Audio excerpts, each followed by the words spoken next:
নমস্কার আপনাদের সবাইকে। শুভেন্দু অধিকারী যে কথাটা বলছে ইতিমধ্যে সবাই শুনে ফেলেছে। শুভেন্দু অধিকারী বলছে তৃণমূল থেকে নাকি 50 জন এমএলএ নাকি বিজেপিতে যোগদান করবে বলেছে, শুভেন্দু অধিকারী নাকি নেবে না বলছে। বুঝলে বেটা কত বড় একটা মিথ্যেবাদী। মানে আপনি নেবেন ভারতবর্ষের নাকি? বুকে সব থেকে তৃণমূলে সেরা 50 জন এমএলএ মিথ্যেবাদী টিকিট হচ্ছে পাবে ইনি। না, তারা আমাদের দলে আসতে চায়, আমরা নেব আমি না। মনে করি এনার জন্য দিল্লি থেকে একটা পদ্মশ্রী এনে এনাকে দেওয়া হোক। বেটা এত কষ্ট করে করে মিথ্যে কথা বলছে, অত্যন্ত তাকে এভাবে বঞ্চিত করাটা ঠিক হবে না পদ্মশ্রী থেকে। ঠিক আছে, যদি 50 জন এমএলএ যাবে বলে তারা শুভেন্দু অধিকারীর নাম কেন বলছে না? শুভেন্দু অধিকারীকে নাম বলতে বলুন না। কোন 50 জন যাচ্ছে আমরাও দেখতে চাই।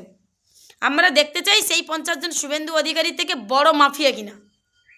না মানে বিজেপিতে তো যারা যোগদান করে তারা তো গুন্ডা, বদমাস, গুটকাখোর, গাঁজাখোর, মদখোর, বাংলা বিরোধী, বাংলা ভাষা বিরোধী, তারাই তো নাকি? তাহলে আমরাও দেখতে চাই তৃণমূল এখন ওই 50 জন কে, যারা শুভেন্দু অধিকারীর থেকেও বড় ডন আছে।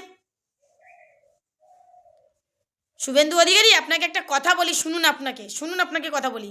আপনি যে ভারতবর্ষের বুকে সেরা মিথ্যাবাদী এটা জানতে আর কারোর বাকি নেই। কেমন যে শুভেন্দু অধিকারী তৃণমূল কংগ্রেসের একজন কর্মীকে দলে যোগদান করায় বিজেপিতে, সে মনে হয় তৃণমূল থেকে কোনো একজন এমএলএ যাবে বলে শুভেন্দু অধিকারী হাত গুটিয়ে বসে থাকবে?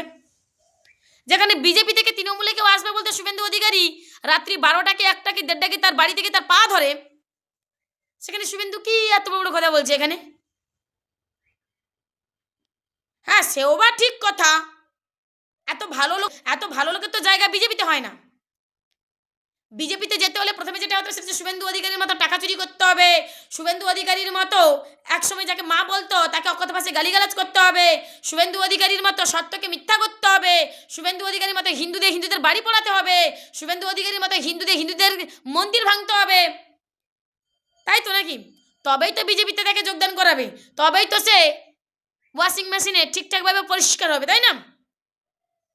নিজেও পাগল হচ্ছে, সবাইকে পাগল করে ছাড়বেও ঠিক করছে। না নিজে শান্তিতে আছে, না কাউকে শান্তিতে থাকতে দিচ্ছে।